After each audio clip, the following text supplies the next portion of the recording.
1982 June 16 കെൻഡക്കിയിൽ ജനിച്ച് അന്നു തന്നെ മരണപ്പെട്ട ബ്രിയാൻ തോമസ് ഗില്ലാഗറിന്റെ ഭൗതിക ശരീരത്തെപ്പറ്റിയുള്ള വാർത്തയാണ് മാധ്യമങ്ങളിൽ തരംഗമാകുന്നത്. അതേസമയം സംഭവവുമായി ബന്ധപ്പെട്ട കാനോനിക നടപടികൾ പ്രാദേശിക സഭയുടെ പരിഗണനയിലാണ്.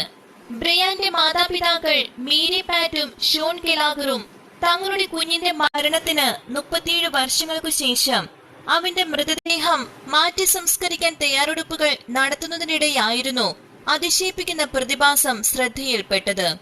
കുഞ്ഞിനെ കണ്ടാൽ ഉറങ്ങുകയാണെന്നേ തോന്നുകയുള്ളൂ എന്നു പറഞ്ഞുള്ള ഫ്യൂണറൽ ഡയറക്ടറിന്റെ ഫോൺ കോൾ വന്നതും ശേഷം അടക്കം ചെയ്തപ്പോൾ എങ്ങനെയോ അങ്ങനെ തന്നെ തന്റെ മകനെ വീണ്ടും കാണാൻ സാധിച്ചതായും കാത്തലിക് വോട്ടിന് നൽകിയ അഭിമുഖത്തിൽ അമ്മ മേരി പാറ്റ് ഓർമ്മിച്ചു. 1982 കെൻഡക്കിയിലെ ഫോർട്ട് നോക്സ്